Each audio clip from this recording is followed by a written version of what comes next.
Hi there, welcome back to my channel. Today I'm going to be talking to you about 11 weird habits of authors. So we are certainly weird and wonderful creatures. So when I was researching the different writers, I was actually having a good laugh at all they get up to. I mean, some of the stuff, it's actually quite funny. There are many more than what I've actually just put in this video because there would not be enough time to put all of them in. But I only decided to do 11. But there are many more. If you want to read about it, you should actually go and check like weird things that authors do. It's actually quite a laugh. I was actually thinking maybe I should even do a blog post about it and actually put like the full list on there, because you know, laughter is good medicine.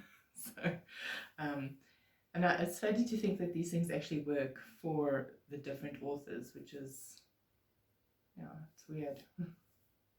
I try and think like what I do, but I can't think of anything that's would classify as that. But then again, maybe it would be weird to someone else, you never know. Before I begin, I'd just like to mention that I'm only going to mention a few examples of each habit, like people that do it, or maybe one example or whatever. I'm not going to mention all the different people that do the habits. Number 1, lying down while writing. This one is pretty self-explanatory. The writers lie in a horizontal position in order to write.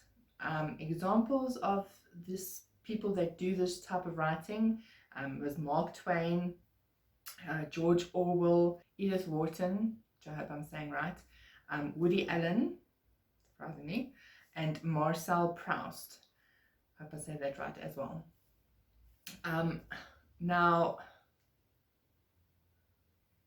I'm not too sure why they would not be able to write in any other position, but I mean, to each their own.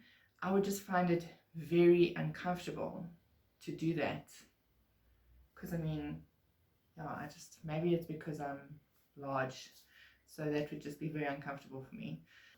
So number 2, standing up while writing. This is also self-explanatory. The writer stands in order to write. Even if it takes them 2 hours, they still stand and write. Examples of this was actually Hemingway, surprisingly enough, Charles Dickens, Virginia Woolf, Lewis Carroll, and Philip Roth.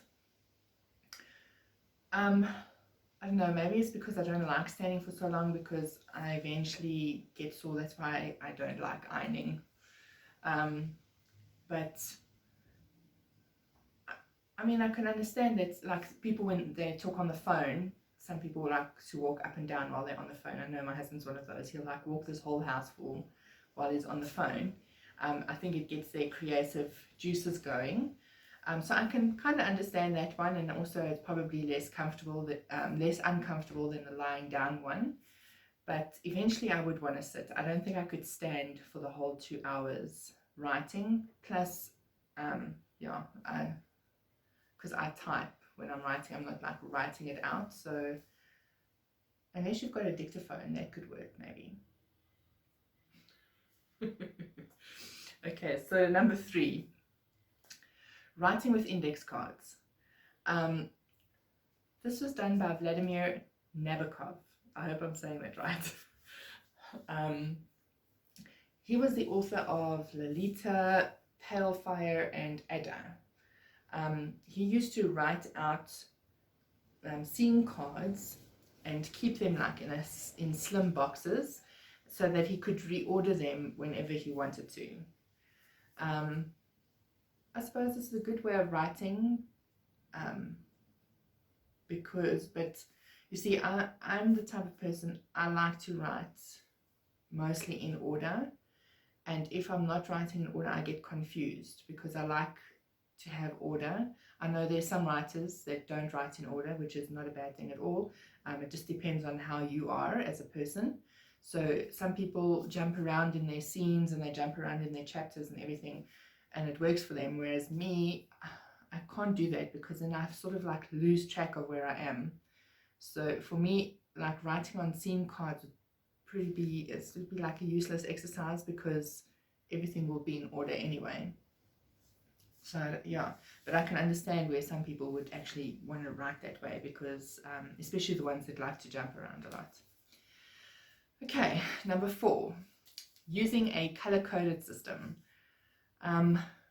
So writers like Alexander Dumas, I hope I'm saying that right, which was a French writer who wrote The Three Musketeers, amongst other famous ones, used to color code like his different genres of work.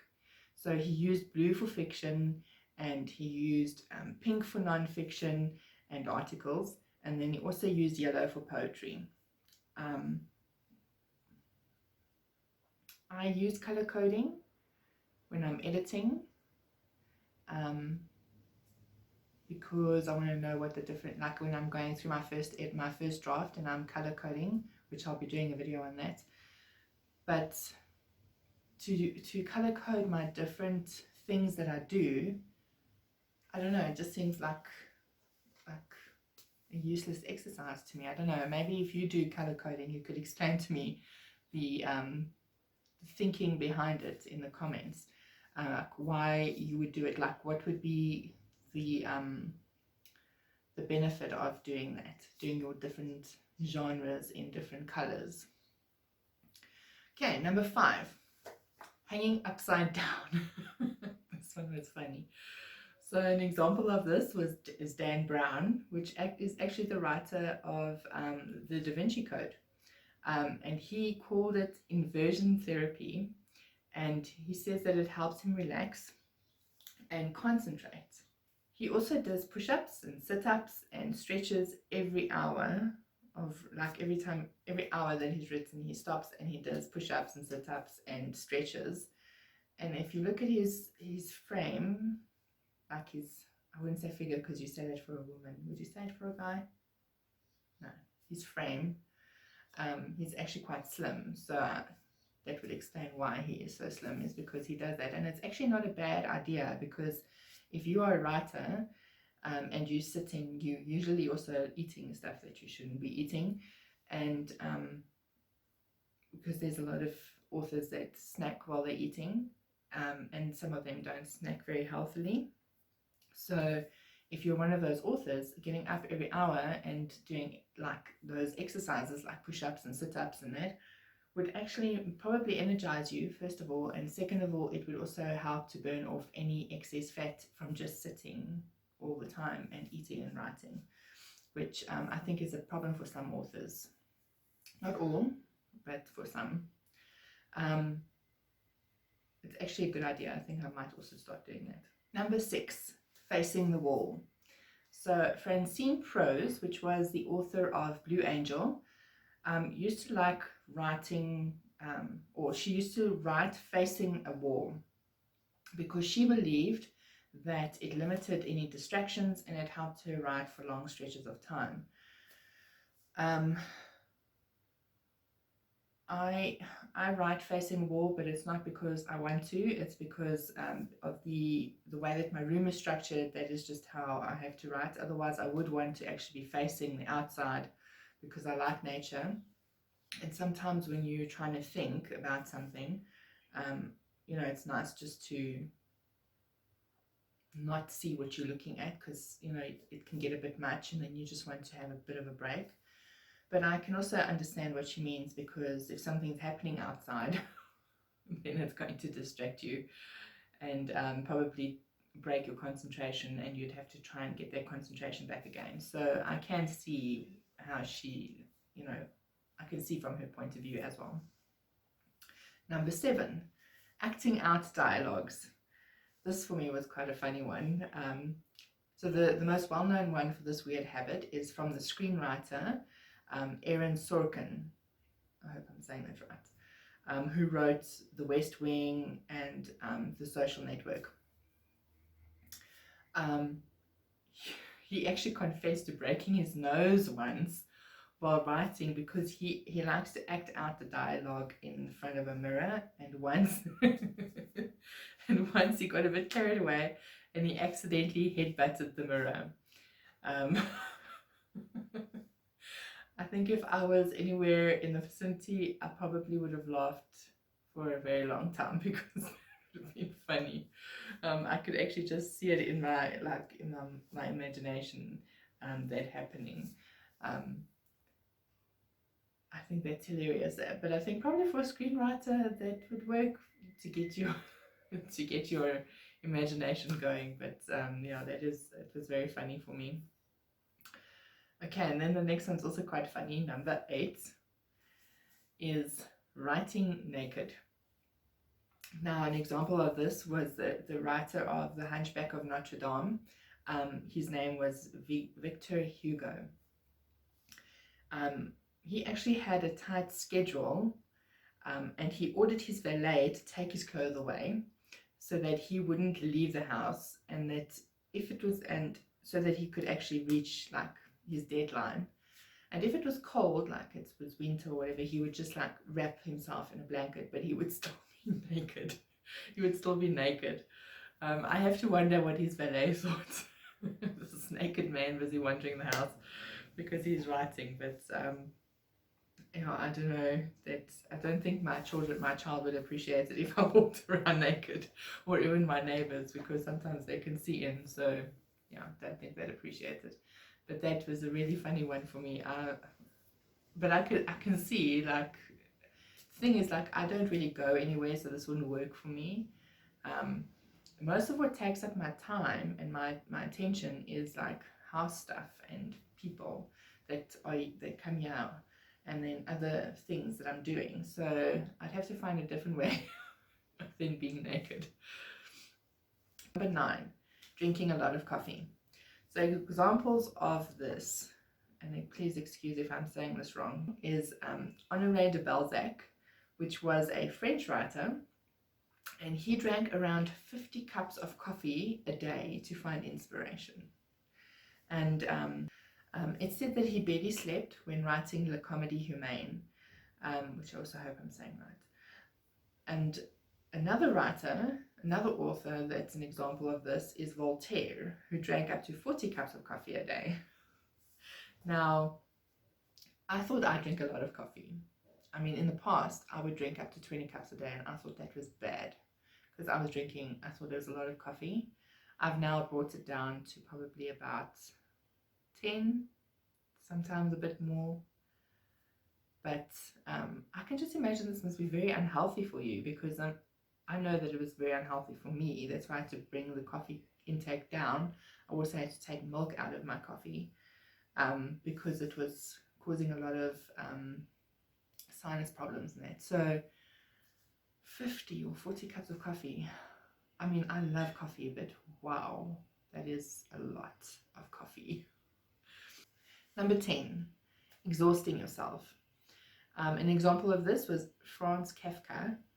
I really hope I'm saying that right, which used to work 12-hour shifts, and after being promoted would still work long hours, and then exercise and spend time with his family, and then he would start writing at around 11 p.m. at night, and then he would only go to bed at about 6 a.m., and then he'd still need to get up and work the next day, so he'd have very little sleep to write. Now, personally, I think this is very bad for you, but it seemed to work for him. But I don't know, I become like a really nasty person if I don't get enough sleep. By the 3rd day, I would probably kill you. So no, this one would not work for me. And then number 11, using apples to inspire. This one also made me laugh a bit. So examples of these are firstly, Frederick Schiller, which used to leave apples in his desk drawer, and let them purposefully spoil because he liked the smell that they produced, and it inspired him somehow, which is weird. Yeah, weird habits. Then you get Agatha Christie, which used to use apples to fuel her inspiration by eating them in the bathtub while examining murder photos. I thought this one was quite funny. I could actually just picture it. So that's, yeah, that's, I don't know. I mean, I like apples, but, and then I have to wonder, did the bathtub have water in it? Because they don't tell you that. That would be, if you're just sitting in an empty bathtub while examining the photos, people I think would be scared of you. Anyway, so I hope that you enjoyed the video. If you did, if you can please give it a thumbs up. And if you haven't subscribed already, please click that subscription block below. It shows support for my channel, which I really do appreciate. And all of my social media will be in the description block below, including my blog, which is where you can find more content from me. And also if you go to www.patreon.com/Ondeane Lourens, you'll also find more content from me.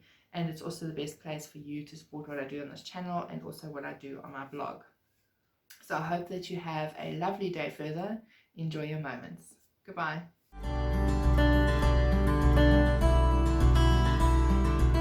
This was done by Vladimir. This one was a writer, like writers like Alexandra Dumas.